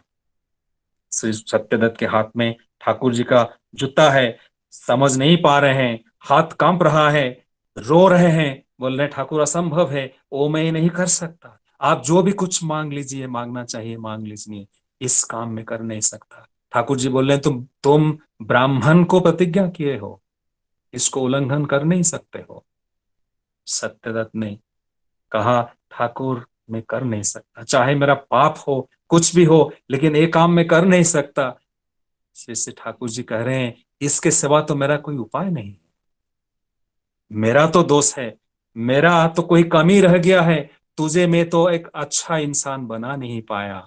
सत्यदत्त श्री ठाकुर जी का चरण पकड़ते हुए कह रहे हैं, आज से ठाकुर आपके प्रति संपूर्ण समर्पित में हूं और एक बुरा आदत मेरे से छूट जाएगा। आपसे मैं शपथ करता हूं कि मैं ना शराब लूंगा, ना कोठी पे जाऊंगा। सत्यदत्त बने श्री ठाकुर जी के परम भक्त। एक उदाहरण है एक पतित का जीवन, एक फलन आदमी कैसे एलिवेटेड होता है, इसका जीवन में कैसे उद्धार आता है।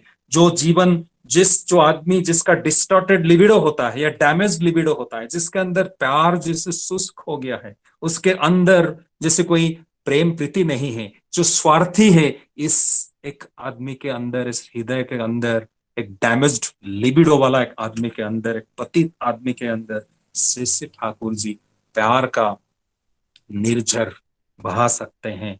और वो जब होता है, जब एक पतित का जीवन में एक लव सेंटर आ जाते हैं, उसका जीवन में एक लव सेंटर जब एस्टैब्लिश हो जाते हैं हृदय में, बाकी सब कुछ तुच्छ मने लगता है। जितने सारा वृत्ति प्रवृत्ति, जो सेंसेस, जो पैशंस, जो कॉम्प्लेक्सेस, जो अष्टपास हैं, उससे वो बंधन टूट जाता है और आदमी का जीवन में उत्थान का शुरुआत होता है, आदमी का जीवन में परिवर्तन आता है। और एक छोटा सा घटना, एक युवक किसी भी कारण से क्रोधित होके श्री ठाकुर जी के पास आया था और श्री ठाकुर जी को हत्या करना चाहता था। आश्रम में नाट मंडप में श्री ठाकुर बैठे हुए हैं, बहुत सारे भक्त लोग वहां पे हैं, लेकिन इस युवक इतस्ततः वहां पे भ्रमण कर रहा था, कब सुजोग मिलेगा श्री श्री ठाकुर जी को आक्रमण करेगा। एक चाकू लेते हुए वो आया था। श्री श्री ठाकुर जी हठात भक्त लोगों को बोल रहे हैं, एक युवक आया है मेरे साथ, उसके साथ मेरा कुछ प्राइवेट है, आप लोग सब चले जाओ। सब भाइयों माओ चले गए। श्री श्री ठाकुर जी उस युवक को अपने कमरे के अंदर लाते हैं, बोलते हैं, देखो युवक, इस जो खिड़की है तुम इसके बाहर देखो, और ये जो मेरा जो कमरा है इसका एक तरफ है पद्मा नदी, दूसरे तरफ जो है जंगल, खिड़की के उस पार है जंगल, और मुझे तुम्हारा काम जो करने के लिए आए हो वो निपटाते हुए तुरंत यहीं से खिड़की से कूद के भाग जाओ। अगर ऐसे नहीं करोगे तो मेरा जो भक्त लोग हैं तुम्हें नहीं छोड़ेंगे।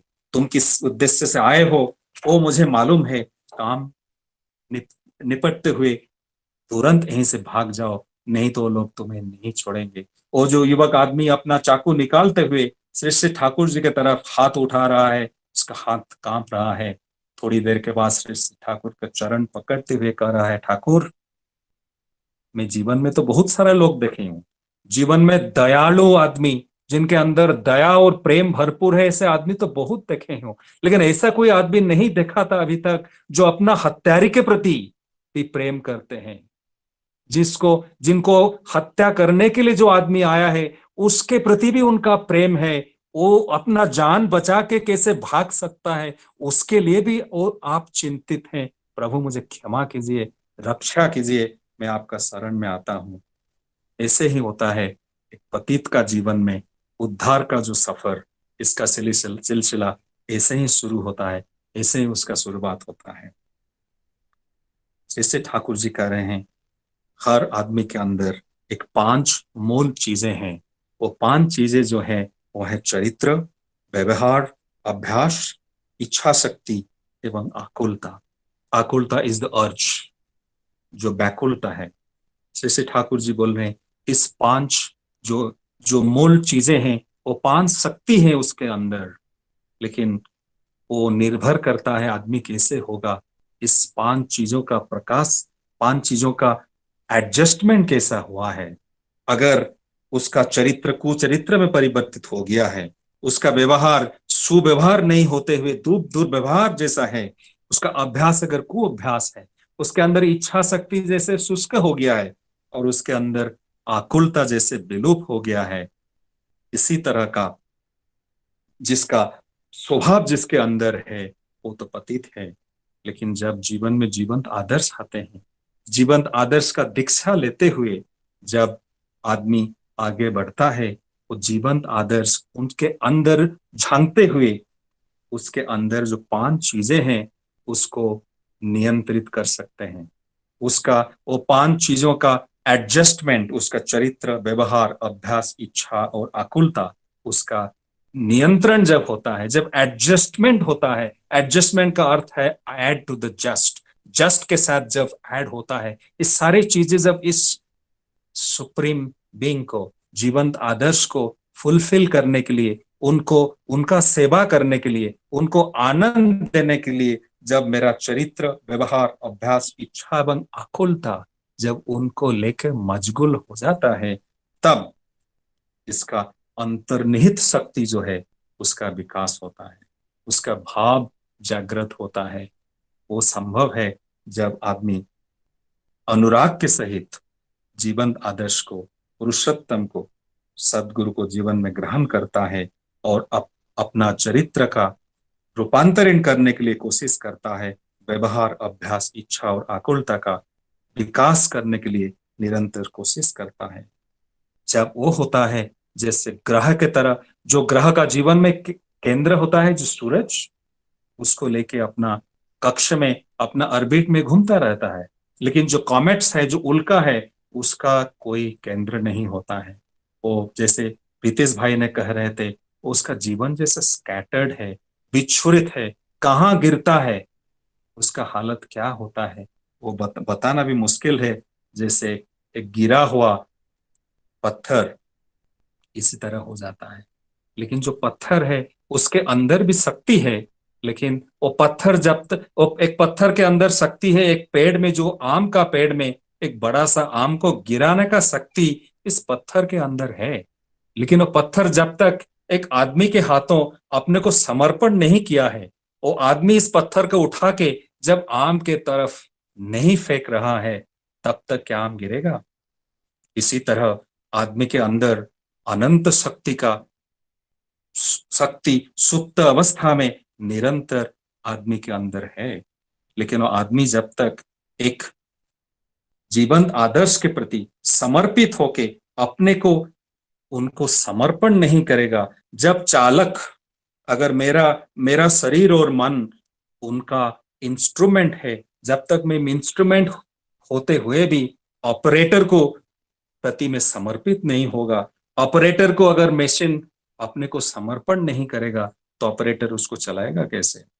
तो हमारे जीवन में हमारा शरीर और मन अगर इंस्ट्रूमेंट होता है, इसका ऑपरेटर है श्री श्री ठाकुर जीवन का आदर्श। इस यूनिवर्स अगर एक मशीन होता है, एक यूनिवर्स का भी ऑपरेटर है, वो है श्री श्री ठाकुर परम जीवन उद्धाता।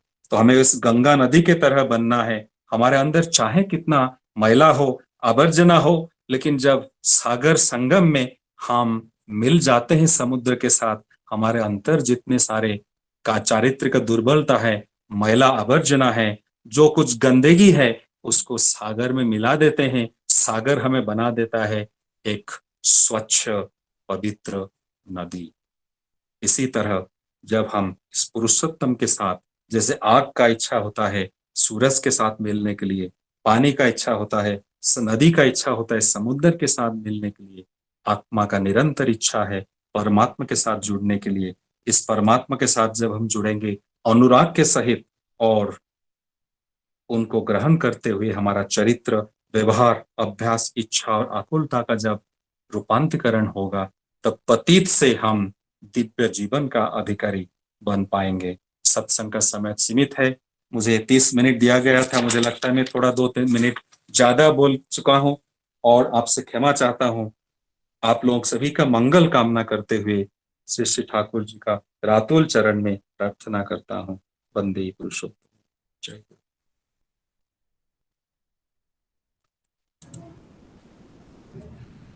बहुत ही बेहतरीन एग्जाम्पल ठाकुर जी की लाइफ से देते हुए सूर्यदा, जो कि रिलेवेंट एग्जाम्पल्स हैं इस टॉपिक से।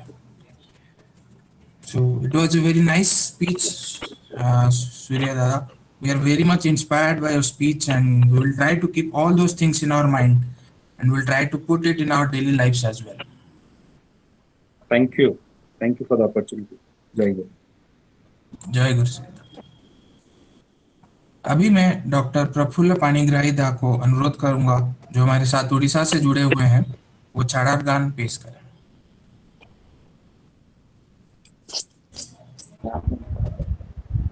जय गुरु। जय गुरु दादा। जय गुरु। सुनाई दे रहा है? जी दादा। सुनाई दे रहा है ना? जी जी।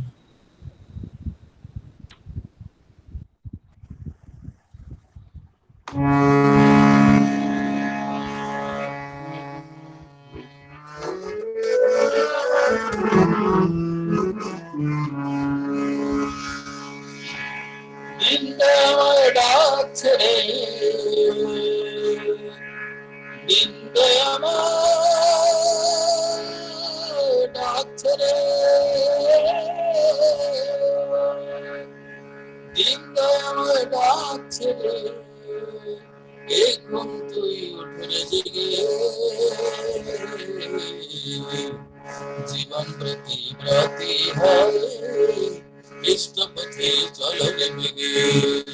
जीवन प्रतिव्रती है इष्ट पथे चलो निभगे।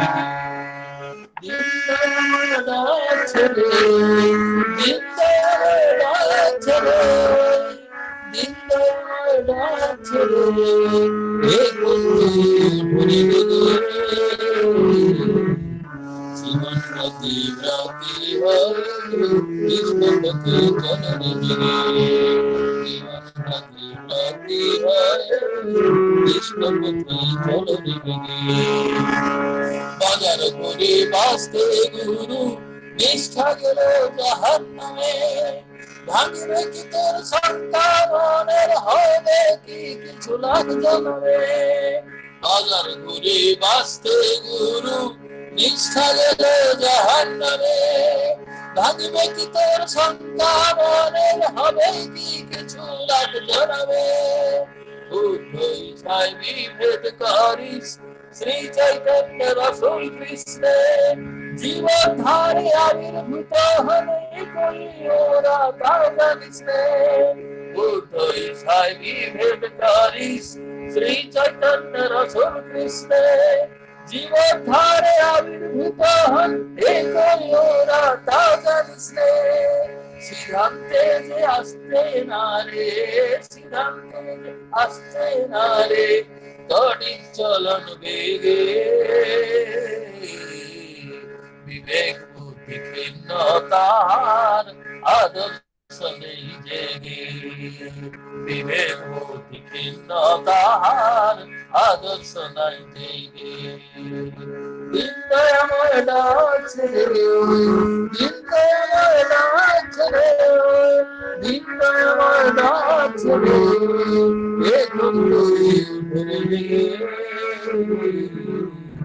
জীবন প্রতি প্রতি হয় কৃষ্ণ প্রতি জীবন প্রতি প্রতি হয় কৃষ্ণ প্রতি নিজ সিদ্ধ না হয় যে লোকে মন্ত্র পায় নিজের করে সর্বনাশ মানের সিদ্ধ না হয়ে লোকে মন্ত্র কয় নিজের করে সর্বনাশ মানের সিদ্ধ নয় মন্ত্র দে মরে মারে করে ক্ষয় দেব দেবতা হাজার ধরিস আচার্যদার ইষ্ট নয় স্পষ্ট করে বুঝে রাখিস জীবন চলায় নেহাতি ভয় দেব দেবতা হাজার ধরিস আচার্যদার ইষ্ট নয় স্পষ্ট করে বুঝে রাখিস জীবন চলায় নেহাতি ভয় গুরু সতম আসের যখন সব গুরুর সার্থকতা তাকে ধরলে আসে না গো গুরু ত্যাগের ধন্য কথা গুরু সুগম আসেন যখন সব গুরুর সার্থকতা তাকে ধরলে আসে না গো গুরু ত্যাগের ধন্য কথা গন্ধবাধা বিঘ্ন দলি গন্ধবাধা বিঘ্ন দলি রক্ষা কুশল করিতে লাগে গুরুর আদেশ পালন যেথায় সেথায় তো সিদ্ধি জাগে গুরুর আদেশ পালন যেথায় সেথায় তো সিদ্ধি জাগে দীনদয়াময় ডাকছে রে দীনদয়াময় ডাকছে রে দীনদয়াময় ডাকছে রে এখন ঘুরে দিগে জীবন প্রতি প্রতি হয় কৃষ্ণ প্রতি চলো রে বেগে জীবন প্রতি প্রতি হয় কৃষ্ণ প্রতি চলো রে বেগে দীনদয়াময় ডাকছে রে দীনদয়াময় ডাকছে রে দীনদয়াময় ডাকছে রে